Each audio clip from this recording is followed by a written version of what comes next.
এর আগে একটি ব্লগে তোমাদের সঙ্গে আমি শেয়ার করেছিলাম পাখিরা কিভাবে বাসা বোনে, কিভাবে ডিম ফুটিয়ে বাচ্চাদেরকে বড় করে তোলে। এছাড়া স্ত্রী পাখি মারা যাবার পর পুরুষ পাখি কিভাবে তাদের সন্তানদেরকে বড় করে তোলে সেই গল্পটা। অবশেষে অবশ্যই একটি পাখি মারাও গিয়েছিল, আর বাকি পাখিরা কোথায় চলে গিয়েছিল আমি তার কোনো খোঁজ পাইনি। পরিত্যক্ত শুধু বাসাটাই পড়েছিল। আজকের গল্পটা হতে চলেছে সেই শেষের দিক থেকে আবার শুরুর গল্পটা, সেটাই তোমাদের সঙ্গে শেয়ার করব। যাই হোক, আমি সেই পরিত্যক্ত বাসা আর ফেলিনি, সেখানেই পড়েছিল। ভেবেছিলাম কিছুদিন পরে ফেলবো। যাই হোক, এই করতে করতে কিছুটা দিন কেটে যায়। এরপর হঠাৎ করেই দেখতে পাই আমি একদিন সকালে পাখিদের সেই পরিত্যক্ত বাসাতে আবার নতুন পাখির আগমন। দেখে বেশ আমার মনটা ভালোই হয়ে গেল। তারপর কিছুদিন পর আবার দেখি সেই পরিত্যক্ত বাসাতে গুটি কয়েক বাচ্চাও দিয়েছে। একটি বাসাতে 2টি ছানা, আরেকটি বাসাতে 4টি ছানা। দেখে বেশ আমার মনটা ভালোই হয়ে গেল।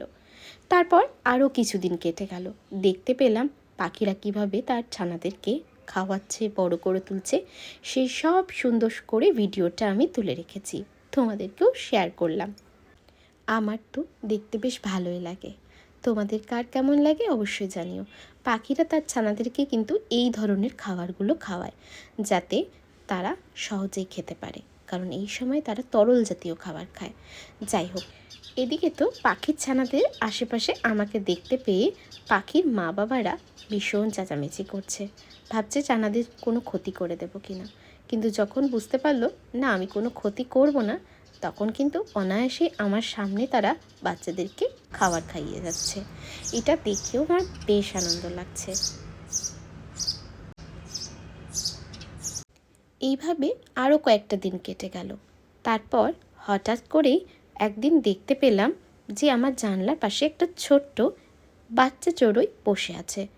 আমি প্রথমে বুঝতে পারিনি, তারপর ভালো করে খেয়াল করে দেখলাম তাদের বাবা মা তাদেরকে ওড়ানো শেখাচ্ছে।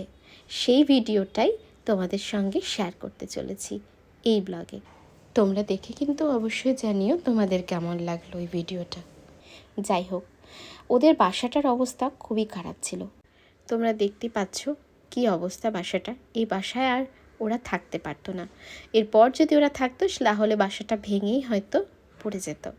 আমি অনেকক্ষণ ধরেই ওদের খেয়াল করলাম, দেখলাম ওদের বাবা মায়েরা ওদেরকে কি সুন্দরভাবে ওড়ানো শেখাচ্ছে। দেখে মনে হলো আমরা যেমন আমাদের সন্তানদেরকে যখন প্রথম হাঁটা শিখে ঠিক যেমনভাবে হাঁটা শেখাই, ঠিক ওরকমই কিন্তু ওদেরকেও ওদের বাবা মারা ওড়ানো শেখাচ্ছে। আর যেহেতু মাঝে মাঝে ওদের খিদেও পেয়ে যাচ্ছে, তার সাথে সাথে কিন্তু খাওয়ারও এনে দিচ্ছে, আবার খাইয়েও দিচ্ছে। তো এই সুন্দর অভিজ্ঞতাটা আমার কিন্তু দারুণ লাগলো। আমি যেহেতু পাখি খুব ভালোবাসি, তাই পাখিদের খুঁটিনাটি কাজকর্ম যাই হোক না কেন, চোখের সামনে যেটাই পড়বে সেটা আমি খুব মন দিয়ে লক্ষ্য করি। তাই তোমাদের সঙ্গে এই পাখিদের গল্পটাও শেয়ার করলাম। তোমাদের কেমন লাগলো না লাগলো অবশ্যই কিন্তু কমেন্ট করে জানাবে। যাই হোক, একটা সময় দেখি পাখিরা আর নেই, উড়ে গেছে। চলো তবে আজকের ব্লগটা আমি এখানে শেষ করছি। যদি তোমাদের ভালো লেগে থাকে লাইক করবে, কমেন্ট করবে, শেয়ার করবে, আর আমার প্রোফাইলটাকে ফলো করবে। তার সাথে সাথে আমার ইউটিউব চ্যানেল গার্গিস মিনি ওয়ার্ল্ডকেও সাবস্ক্রাইব করে দেবে। তো চলো, আবার দেখা হবে তোমাদের সঙ্গে নতুন একটি গল্প নিয়ে, নতুন একটি ব্লগ নিয়ে। ততক্ষণ অবধি তোমরা সবাই সুস্থ থেকো, ভালো থেকো। চলো, টাটা।